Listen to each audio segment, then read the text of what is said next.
Okay, so this is the last edition on the chapter 17E, and then which is now regarding the rate determining step. Rate determining step is a slow step, it's called the RDS, when there's a series of reaction is going on in here. So here's an example that when A goes to B and B goes to C, and this is a larger, means this one is the smallest case, our rate determining step. In the other cases, this is a faster, but the other one is slower. The slow one is a rate determining step. Sometimes you will have an A goes to B or A goes to C, right? And then and both are fast. In this case, this is a slow, but that is according to this book, this is not the second step. One step has a small rate constant. It is not a rate determining step because there's a bypass way to reach the same thing.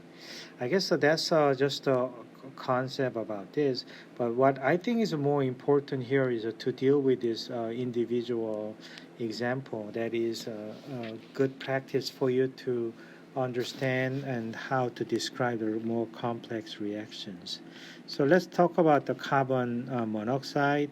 And this carbon monoxide and carbon monoxide, they can have an elementary reaction for bimolecular collision to produce N2O2, which is, a combined product.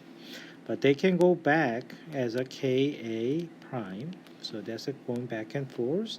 But at some point that this one can take a different route, which is a Kb, and by reacting with an O2, and you will end up making NO2 and which is an NO2. NO2. Okay, so that's an NO2. So that's the final reaction. Okay. So to complete this reaction, this will be a 2NO2. But what I want to focus here is this different kinds of compound and how do they play a role here. Okay. So this is how they interplay here. And when you're looking at the actual overall reaction, this is how people write. Okay, as far as our reaction is concerned, this is my reactant, and this provide enough oxygens, and then they produce NO2 as my products. I guess this one is considered to be your intermediate products here. And then you have to satisfy the stoichiometry, so you put this one like that. And then the people have studied this, and then they find out these are the mechanism. They produce that, and this one going back, and then that's essentially what I have shown up here as a mechanism. So this is a mechanism, and then mechanism, and then with a rate law is showing up, looks like this. Okay, so I'm pretty sure they use some steady state approximation for in the middle, and that has something to do with solving the problem.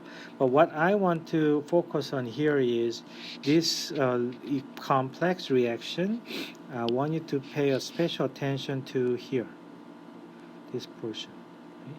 You see that this relative balance between this Ka prime plus KbO2, right? So what's that got to do with it here is, if I color this, Ka is right here, and then KbO2, which is right here. So you have a two fate to whether this one or that. The N2O2, the product is going left hand side or right hand side. This is a relative balance between here.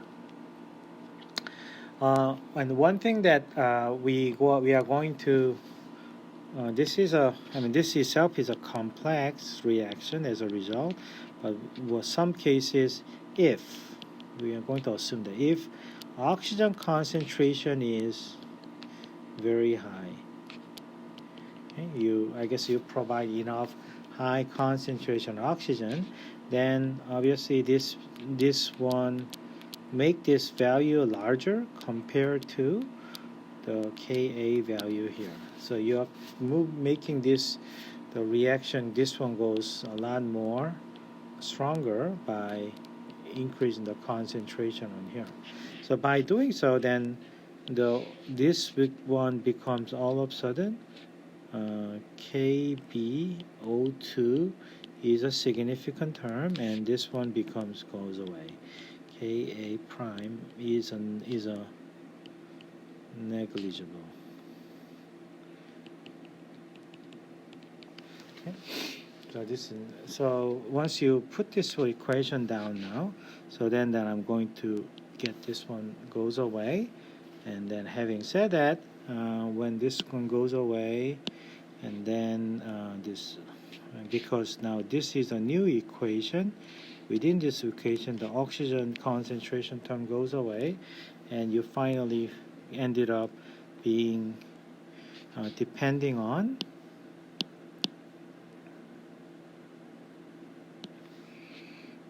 the second law, right? So second law here, so that's what you see, and then everything else is just shown up here. Okay, yeah, so this one goes away, Kb. So therefore only the surviving term is 2Ka NO to the second power, right? So that's the one. So what that means is, okay, so this is how the rate law is being related, and the formation of this is a first step, is a rate determining step, because if you look at the way that this is being described, this is a first step, and looks like this rate depends on this when oxygen concentration is very high. Right? So I guess that's really that's really what it means is we can kind of find it the right justification when this reaction is really, really fast, right? The fate of this reaction is, as long as something goes forward to making this intermediate product, intermediately this one goes away. So therefore this one is a rate determining step, right? Given that oxygen is sufficient, there's a sufficient amount of oxygen is being provided. So that's also how you start to get a better understanding about the reaction mechanism. This is another example that also we can deal with, and I wanted to spend some more time on, which is ozone decomposition. So this ozone is O3, and ozone can decompose, and they can go decompose into O2 and then oxygen. So oxygen, this is obviously intermediate, and then they can go back and forth, right? So this is a go back and forth. I think there is the same drill as before, Ka and Ka prime. But there is from time to time they can take this different route, right? This which is moving forward to the B, and then with a combination of, because the intermediate that you generated there, and then you ended up generating O2 plus O2, right? So the fate of the ozone concentration changes is just like that. And then what they are saying is decomposition, the rate law, which is now dt d O3 is a second order of ozone concentration and oxygen concentration to the -1 to the order with the rate law constant. Just looks like that. And they just wanted to find out, can you show this is true for this ozone decomposition? And I think the suggested mechanism is just looks like that. We are involving with ozone, oxygen, and an oxygen atom molecule as an intermediate. And then one thing that is this to satisfy this, the third step is a rate determining step. So this is a rate determining step, and that's a rate determining step, and that's what I guess the Kb value is very small. That's what it means. So first thing is now, okay, let's do the steady state approximation for the intermediate. So this is your intermediate. So your intermediate concentration and is 0. And then how the intermediate is being produced, let's try to look at that. They are being produced and going away. So the way they're being produced from is from the ozone here, from Ka, and then they're being consumed away by the reverse reaction. And also this intermediate oxygen atom is being used away by having the Kb reaction moving forward. So those are the reactions. And then you're going to rearrange so that I want this equation for ozone, and then that's the equation that from that equation you will get this equation. And so once you have this equation components, what I'm really looking for is this equation, right? So this ozone decomposition rate, which is this one, right? So that's the one that I wanted to study. And then this is, I just have to once again put it into a perspective.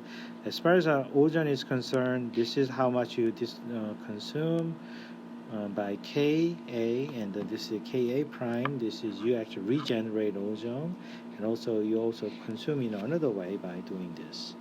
And then now we just have to get rid of this, the unknown O here and O here, atom concentration of oxygen using the steady state approximation for intermediate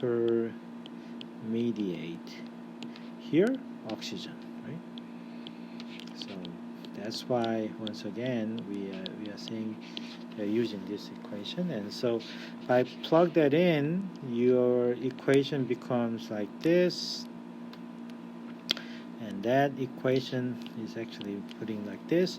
And you have to deal with this equation that is looks complicated, but it actually in reality it is not. Okay, if I'm just circle this one, this is just what used to be oxygen concentration shown up here, right? So you just put that in, and then you put the other components, and then you just work your math to it, and finally you will get this ozone decomposition rate is this. So this is a complex reaction, I guess, as it is. But now we are going to put this one to the rate determining state approximation, and to actually simplify this this complex rate law. And so what I'm saying here is third step. Okay, what's my third step? Do you remember? That's the one. The oxygens are being consumed and with a Kb. So Kb value, this one is smaller, and that's why it's RDS compared to the other method, which is consuming the Ka value, A prime value. Right. So this is This is a bigger. So once you see that, that means the competition between this term and that term, which one dominates? This one dominates, right? So this one dominates, and this is a negligible. Okay, so once I have that, so therefore this term dominates over the smaller rate determining step term, and so therefore this equation in box is now looks like this, and that's how apparent net result is minus Ka prime 2 Ka ozone concentration to the second power, and then oxygen concentration to the minus 1 power. And that's what I think originally the question is about, right? And then this rate law constant is actually a combination of different rate law constant, what is known as ozone goes back and forth, and this is ozone, and then that can also be lost, and that's a Kb, that's a Ka prime, and those are the kind of the competition of those different contributions over there. Okay, so this O3 becomes O2 and O, and that's so we don't know. This has become O2 plus O2. So once again, that's a recap of what it is. So I just finished up the rate determining step and combine with this. So what is typically known as something looks like this complex reaction can, and this is another good example of this complex reaction equation, can be further simplified, and then we can see that. So what's actually really happening is this is what people probably from experimental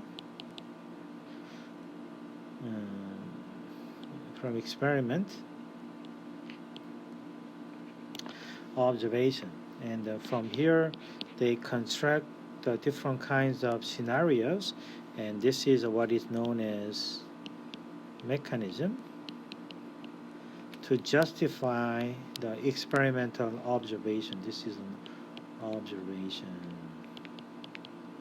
that we see. Okay, and that's a fact. Second order minus to the minus 1 to the power order for different components in the reaction mixture. Okay, thank you for your attention. This is end of the reaction kinetics coverage here.